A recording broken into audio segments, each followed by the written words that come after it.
on that question, and we read the Quran in Ramadan, and in Ramadan we are doing Siyam, and Siyam makes you closer to Allah subhanahu wa ta'ala. That's what the hikmah or the wisdom of it.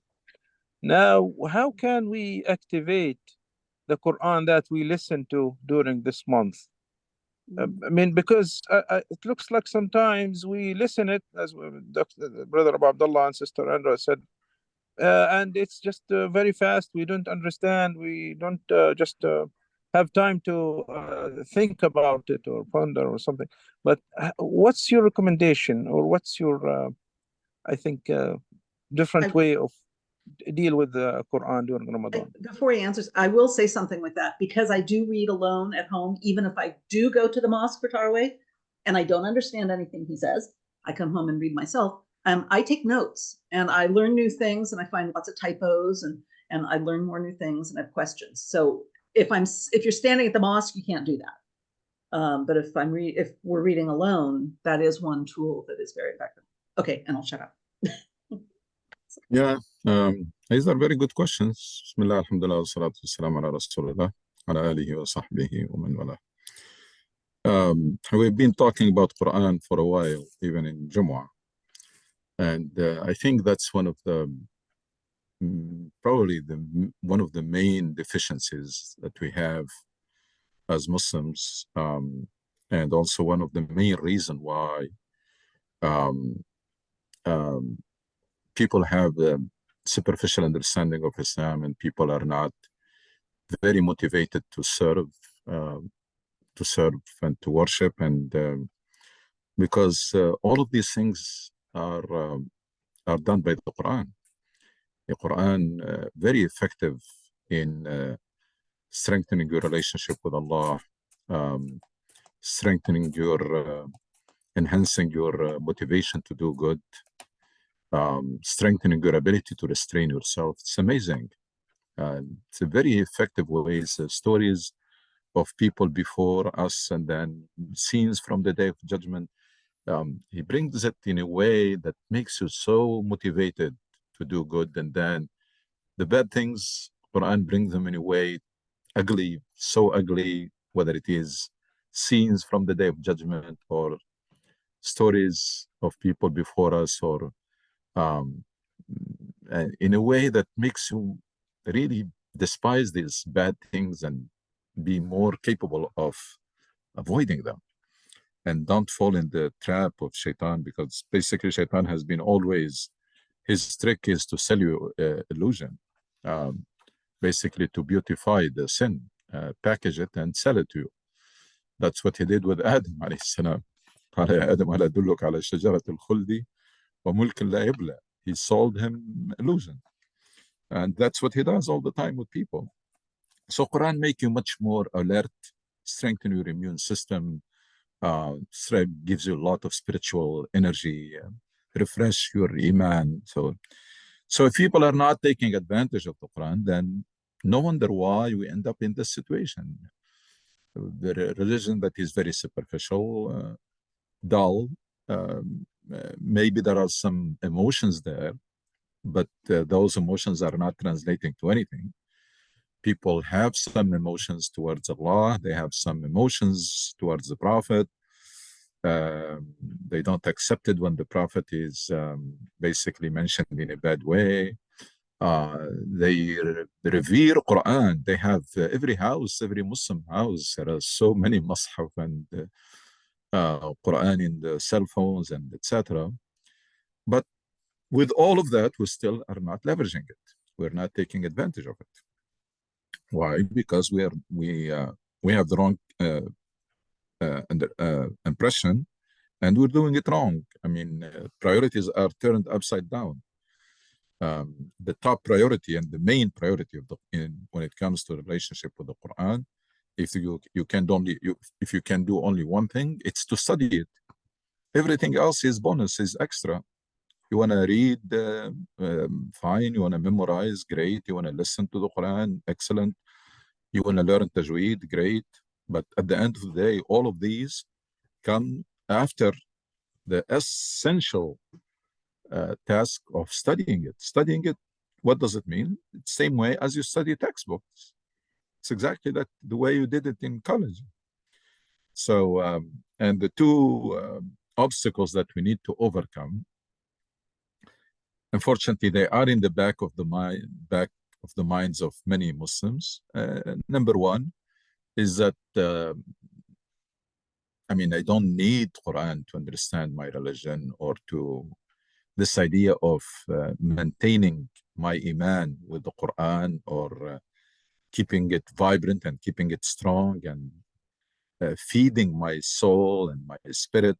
This idea is not there. So Quran is extra. People read it for barakah. People read it for just to see how many pages and how many letters so that they can count how many rewards I'm going to get. And that's wrong. Quran is a book of guidance. It has to be studied for different reasons other than counting how many words or how many letters or how many pages. And number two is, unfortunately, it's a widespread among Muslims that Quran is not for everybody. Quran is only for scholars and imams. We average people, we cannot understand it, so there is no point. So the only thing left is to read and memorize maybe and listen to the Quran. But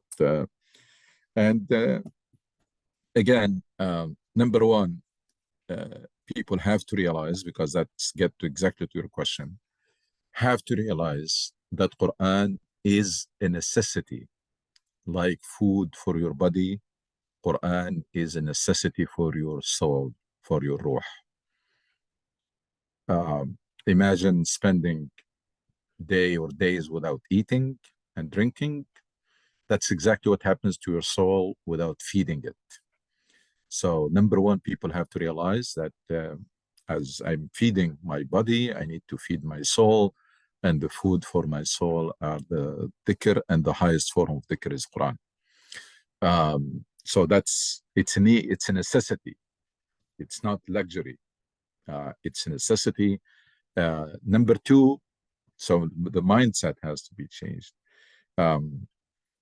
It's a necessity to feed my soul. It's also badly needed because there is so much temptations in this world and so much distraction. I need those reminders from the Quran and those admonition, and I need always to check the qualities and characteristics of people with whom Allah is pleased, to see where do I stand, and the qualities and the characteristics of the people with whom Allah is not pleased, and the losers and those who are cursed, and to find myself always. It's like in doing physical checkup regularly, always drawing.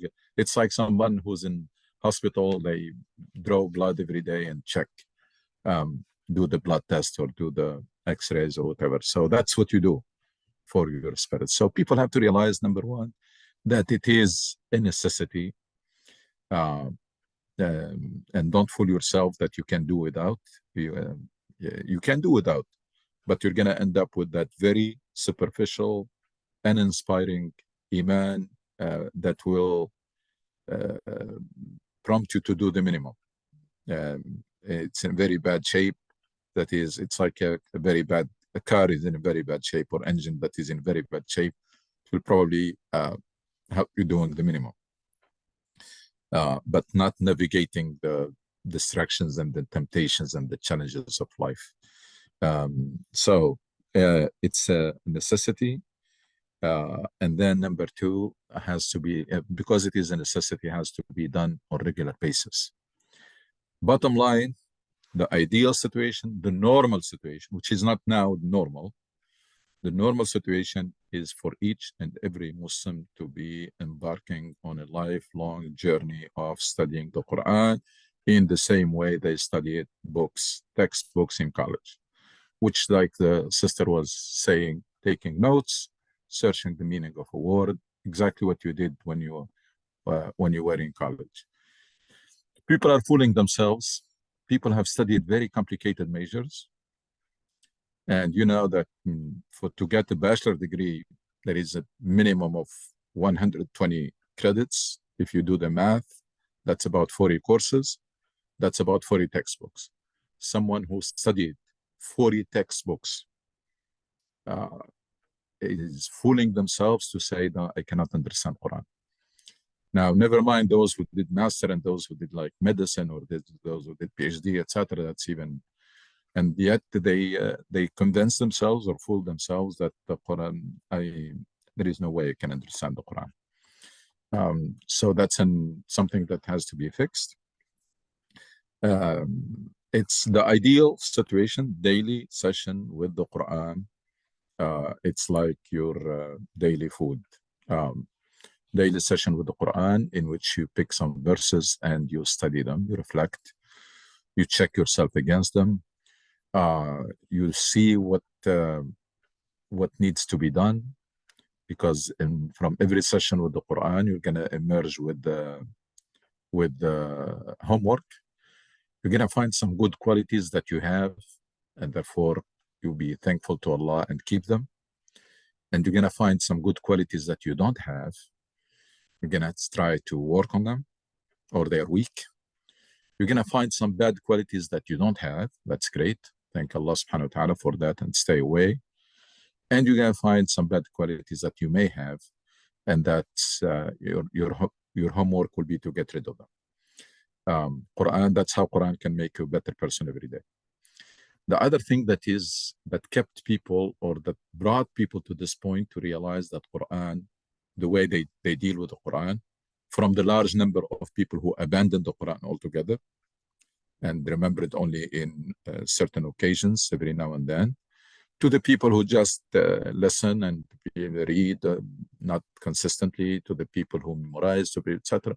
But how many people are really studying the Quran? Not many. Very unfortunate. So the other thing that brought us to this point is the fact that the mission of Islam was dropped, and therefore the need for the Quran also was dropped with it, because Quran is for those who are on a mission. Quran is meant to strengthen, inspire, empower people who are on a mission. And that's why the companions, they needed badly the prayers and the Quran. They need it because they are in the field. They are facing so many challenges. The Quran is full of responses to the challenges that the companions and the Prophet was facing. A lot of questions, a lot of attacks, and the trying to shake the faith of the believers and try to confuse them, etc. So these people are in the field and facing all of those challenges from the tribes, which consider them as people who abandoned the religion of their forefathers, and they are rebelling against the tribe, which was very big in the Arab society at that time. And then from the people of the book, mainly the Jews in Medina, because these are the ones who know religion.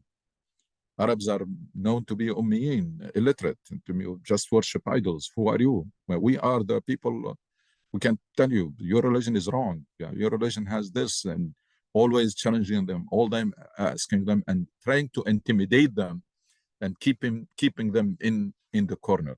So these people were there building a community, pursuing this mission, which is about changing the world, making sure that justice prevail on earth. It's a big mission and big purposes and maqasid, and therefore they needed that refueling. So need badly the prayers, because it refuel and recharge their batteries. They need that Quran, they need that Qiyamul Layl, waking up at night to pray, to refuel and recharge. They need that fasting. These, they were prescribed later to help people fulfilling their mission.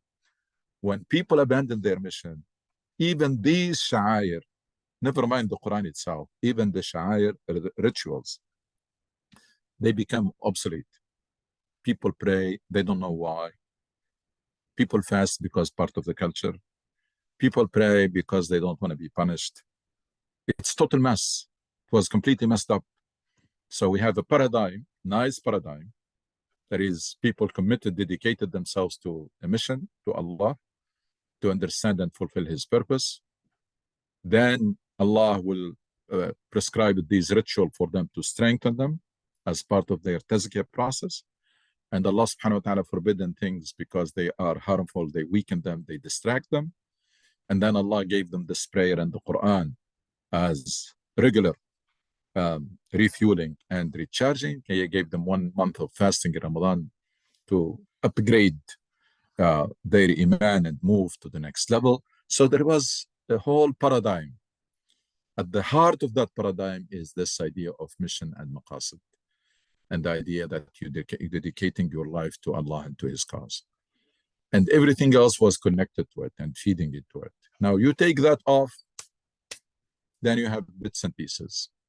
And that's what you have today. And that's why, even though we're increasing in numbers, even though we have more and more facilities, more and more channels and YouTube channels and social media, etc., and the TV channels and etc., preaching Islam, etc., but we're going nowhere.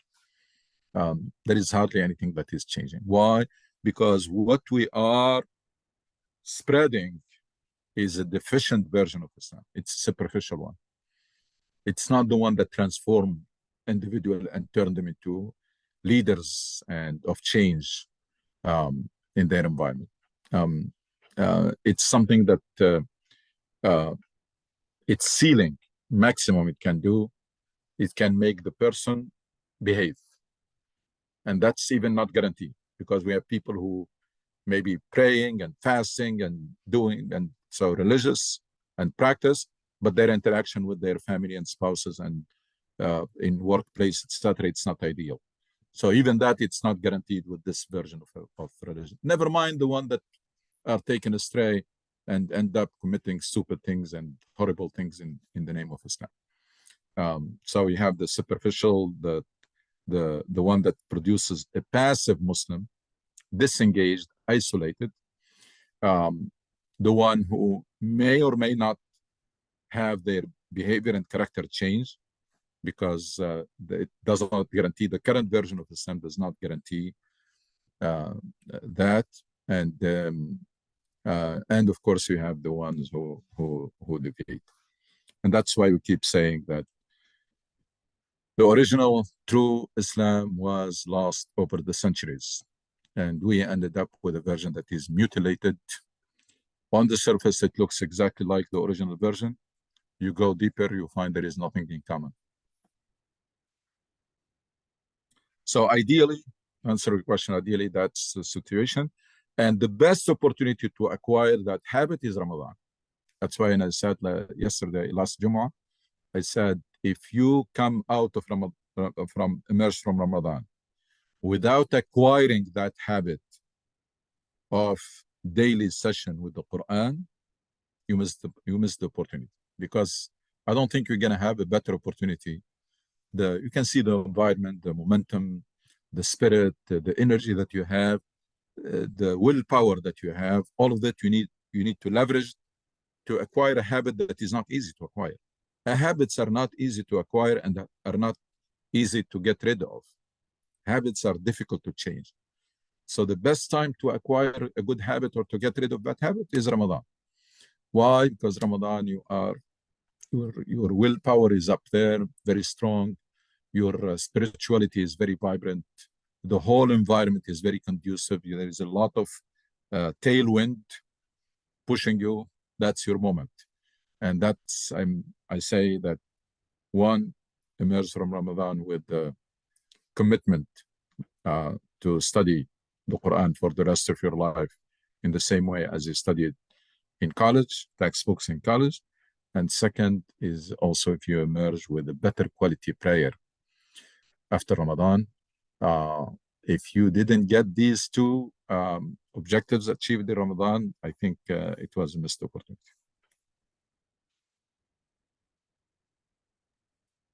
May I ask a further question on the subject? Sure. So I obviously read in English and sometimes French. And then my Arabic is, except for praying, non-existent. So I have some very trusted friends that I ask questions of, and I learn a lot that way. But is there any kind of, I don't want to say a study Quran. Actually, I've been warned off of some that are sold that are called study Qurans. But anything like that out there that you could recommend that I could follow in terms of, without reading tafsir? But yeah, are there any, not textbooks, but just, materials to help? Wallahi, and what I see is, and also recommend, is the Oxford Quran, because it is in a simple English, not the Latin English, and sometimes it is self-explanatory. Okay. I personally, I start working on reflections on the Quran. Hopefully, I will finish it sometime, which is, I'm hoping to produce something so that it will be like on the margin of the Quran, on the verses. So you read the verse and then you can take a look at trying to focus what is the message.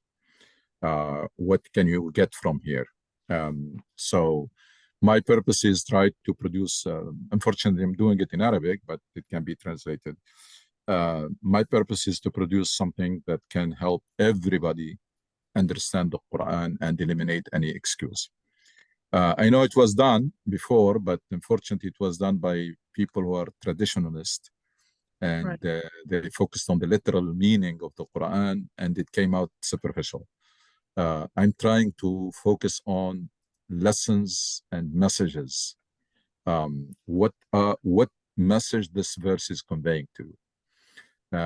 So more than the linguistic or semantic, and some people, they write pages and pages about one verse, and average people will be lost. I mean, who's gonna read like tafsir that has 4,000 pages of Quran, etc.? Nobody will do that. But if we can have something that is like a must-have, I mean, and all of this is in my mind, and I did not talk to anybody or coordinate. If we can produce something that has a simple, concise reflections or message extraction of the message of the verse, hopefully that will help people. I think that's exactly what we need. It's the practical. What does this mean, especially now, not 1,000 years ago? We live in a different society. And spiritually, what does this mean in my growth? And how can I apply it in daily life? And I think that's exactly the right track. That would be. Yeah, that's what I'm trying to do. Is in English would be great. Yeah, hopefully. Basically, the person will know, like, for example, I'm reading a verse that is talking about characteristics of believers, either from the scenes of the Day of Judgment, etc. People need to be reminded that this message is for you to check yourself against those. So stop and reflect. These characteristics are mentioned here, whether in the form of direct instructions or in the form indirect form, like Luqman giving advice to his son. These are the characteristics that are mentioned, and these are the ones that you need to check yourself. So stop, reflect on these 3 or 4 characteristics, and make sure that you consolidate them and preserve them if you have them, and acquire them if you don't have them. And then the verses that strengthen most of the Quran is strengthening your relationship with Allah subhanahu wa ta'ala. But people, it's not easy to detect this without some guidance, some manual, some help to detect that this verse is focusing on the knowledge of Allah or on the power of Allah, etc. So they fall in the area of Tawheed. These are verses that have touches of Tawheed to remind you to work on some aspect of your relationship with Allah subhanahu wa ta'ala. To make you more grateful to Allah, to make you more love Allah more, etc. So that's what I'm trying to do. We will pray for that. Thank you. I appreciate hearing this. Thank you very much. Inshallah.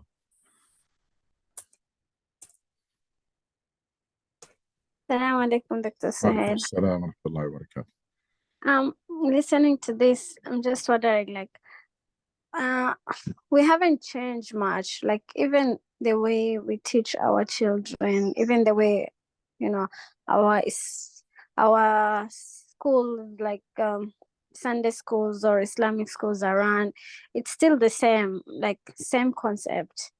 So how do we begin to change this mentality where, you know, as educators, we're not ready to really implement this? So like, where do we start? Of course, from home, but like, as it starts individual, but like, what's the, maybe can you guide us on? It's very hard. It's not easy. I mean, the traditional slash Salafi understanding of Islam is so prevalent among Muslims, and well established with the literatures and institutions, and they managed to establish themselves as the standard that is accepted by everybody. So that change is not, it will not be easy, but it has never been easy. I mean, prophets were sent in a community who were worshiping idols. So it's, that change is never easy. What eventually, what is needed for this change to happen and to be facilitated is, number one, a new body of Islamic literatures. And I'm talking about material about the mission and maqasid of Islam, material about the tafsir of the Quran, material, another reading of the seerah of Rasul Sallallahu Alaihi Wasallam, another selection of hadith. It's a new body of literatures to be alternative to the existing ones, because we know what product is going to come out of the existing literatures. And number two, so that's by itself is hard. I mean, I tried and I'm still trying and working on both tracks, but I'm like an individual. I'm not an institution yet. And then individual who have other obligations and full-time job, etc. So, but eventually that's what is needed. And then the second part, which is the practical part, is that this fresh understanding of Islam is to be carried by individuals who come together to form a movement or a solid core group that will grow to become a movement. No other way, at least that's my opinion. I've been thinking about this all the time, reading, doing, that I don't see any other way for us out of this dilemma in which we are in, especially after we discovered that bringing people back to Islam, to this current version of Islam, did not do us any good. After we discovered that, because a few decades ago, people were hoping that the day we get mosques full and the day we get people to be praying and worshiping and sister hijab and etc., things will change. I'm someone who lived that time, lived that illusion that we had. In parallel, we had another illusion, which is that if those oppressive, corrupt regimes are toppled, things will be great and rosy. And I lived to see both happening and producing nothing. I have seen Islam proliferating beyond imagination. Those who are here now, who lived through the 60s and 70s and 80s, etc., they know the complete transformation happened in Muslim countries, where moving from being practicing Muslim, especially if you are young and educated and you are in good shape financially, that's the exception. That's not the norm. because at that time Islam was only for very old people who basically have nothing to lose or nothing more to do, nothing better to do. So there was major transformation, and we see mosques proliferating everywhere and full with people, and Islamic activity and Islamic literatures, starting from the tapes, from the cassette. Some of us here lived through the cassette to the booklets, even cassette, videotapes, CDs, and then of course satellite channels, and then websites, and then social media, the wave of social media. It's amazing what happened, the amount of activities and literature produced, whether it is written or audio visual, it's amazing. The result is, the goal was achieved. You know, they say the surgery was successful, but the patient died. So it was not safe. The surgery was successful. People were brought back to Islam, but nothing has changed. Even akhlaq did not change. Even character of people did not change. Never mind their economic situation or their other, even the manners of people. Until now, a lot of people will tell you in many Muslim countries, manners of people in 70s and 80s that were better than now, which is puzzling. And then on the other hand, we have seen that these corrupt, oppressive regime, yes, they were part of the problem, but it turns out that they are only the tip of the iceberg. The problem is much deeper.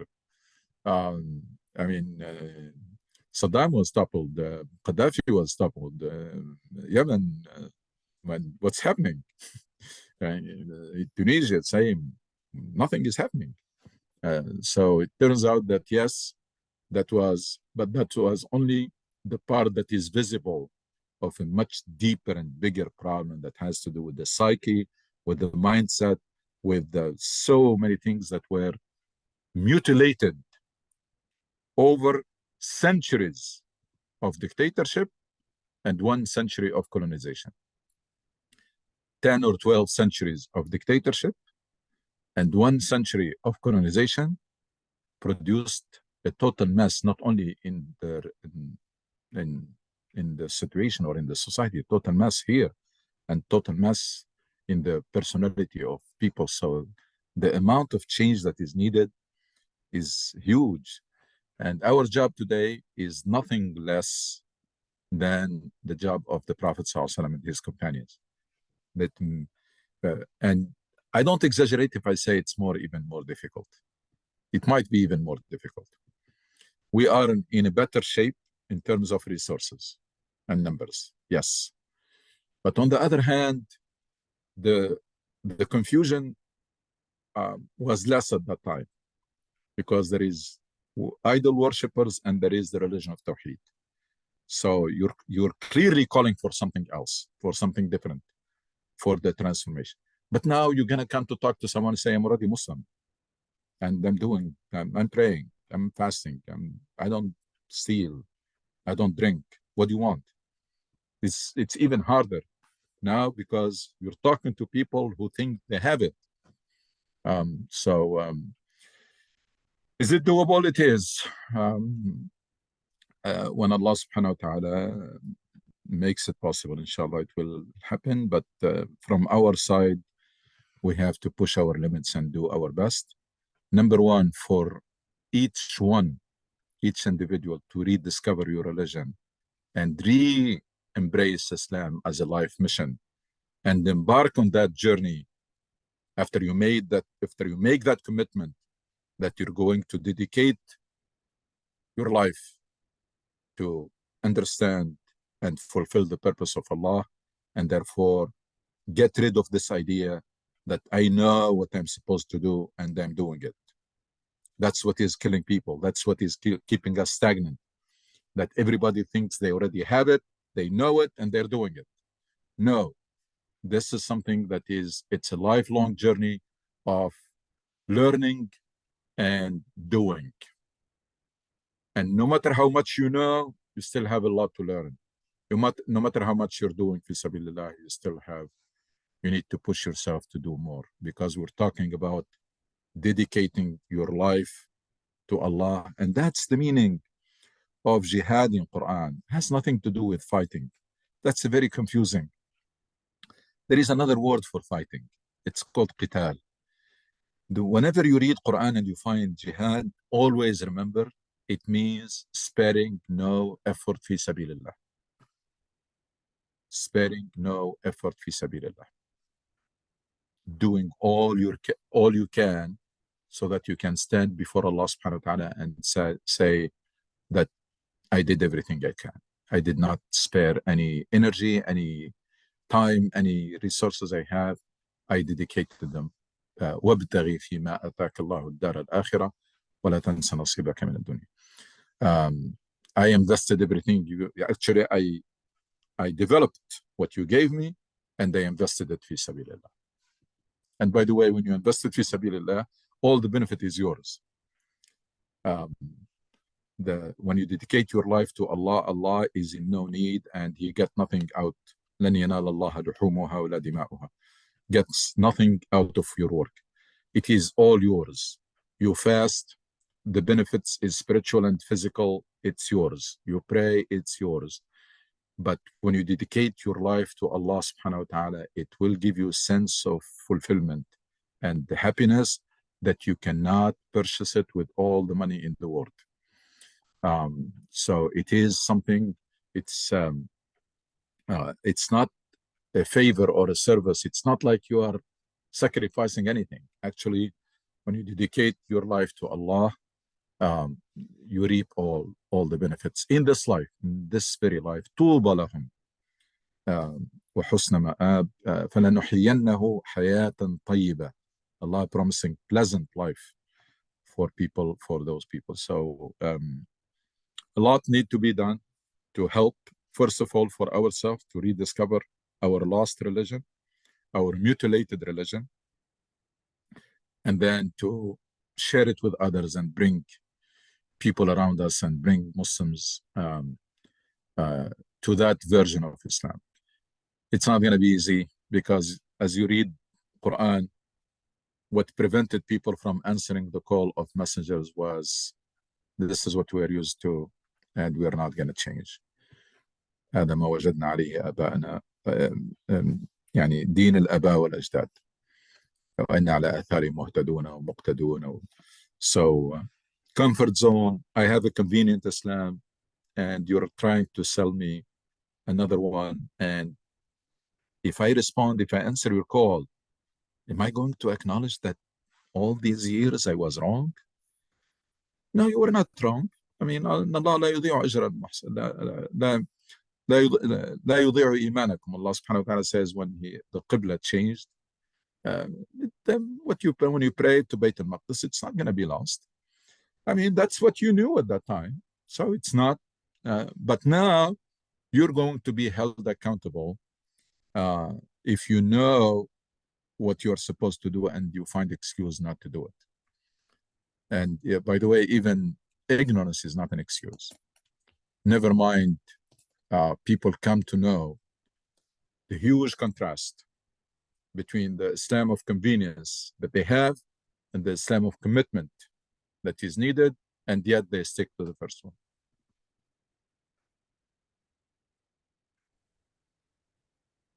Thank you so much for your insight. Maybe I'll go back and ask you like this again, like in terms of the community that you speak about, like the circle that we have, you have bring us together. You have been bringing us together for years now, maybe 4 or 5 years. I'm not sure, but I'm just like concerned because finding a leader and such kind of a structure and discipline, it requires commitment and leadership and all this. So like maybe what's your vision for us, and what would you like us, where would you like us to begin? You always speak about it start individually and taking that ownership, but in terms of maybe we start somewhere. What's your dream? Each one of us I've been saying that there are two approaches of change, top down and bottom up or grassroots. I think for Muslims, the top down approach is very unlikely, both in Muslim countries and here, even in our communities, for different reasons. Leaders in this community, they are managing the status quo. They are exhausted managing the status. First of all, we don't have leaders. What we have is we have managers and administrators. They are exhausted just to keep the status quo. Jazakumullahu khairan. Some of them even, few are paid, but mostly are volunteers. And even those who are paid, sometimes they're doing a lot more. Exhausted to keep the facility and pay the bills and keep the facility clean, etc., and keep those activities that are going on. So to expect those people who are very invested in the status quo and in managing the status quo to lead the change, it's not going to happen. Of course, in the Muslim world, it's even more obvious because they have leaders are benefiting from the current situation, and therefore they have no incentive to change, and also unable and willing both to change. And we have only the bottom up approach or grassroots. This thing can be done by each one of us putting yourself in the shoes of Prophet Muhammad SAW when he received the message, with one main difference is he was sent to all humanity and you are sent only to your people, to your circle. And start that journey of tazkiyah and islah and da'wah and learning and implementing and developing yourself into a role model and sharing with others, and try to build a group around you and get people to either the shoes of the Prophet ﷺ, or even more practical, put yourself in the shoes of someone who came to Medina, embraced Islam, and the Prophet sent him back to his tribe. Put yourself in the shoes of that person. Going back, there is a tribe of idol worshiper, etc., and you are bringing this new religion and you are embodying it, and then you are calling on people, and of course you're going to be mocked, you're going to be harassed, you're going to be made fun of and resisted, and you're going to face all kinds, because it's not easy to pull people out of comfort zone. So I don't see any other way. I mean, until that's something that can be done right away, because that's something that is related to the individual. Until those individuals, they can come out together or come together to establish a collective mechanism or structure or movement or community to take their work to the next level, which is rather than each one of us working on their small circle, oh, no, we need to get together and start to work on the larger circle. There is no other way. I mean, what you see is not going to lead us anywhere. I mean, I'm not against anything that is going on. It is needed. It's a very noble work. It has to continue, but it's not going to lead us anywhere. There is some parallel track that has to be initiated, because this has reached its limit. If we continue doing business the way we're doing in this community, after 10 years, 20 years from now, you may have more mosques attended by more people, but the community is going to be at the same position in terms of impact or in terms of relevance or in terms of, it's going to be the same position. They call it lateral expansion. You are expanding laterally, but that's not real growth or real impact. So that's how I see it. I wish that at one point in time, there are individuals who are more aggressive. I happen to be not aggressive in pursuing things, but people who are be more aggressive, who can buy into this vision and take it, and then decide to turn it into reality or this dream or make it happen, each one from their own angle. Those who have time, those who have knowledge, those who have skills, those who have money, they're going to pour that in this project to make it happen.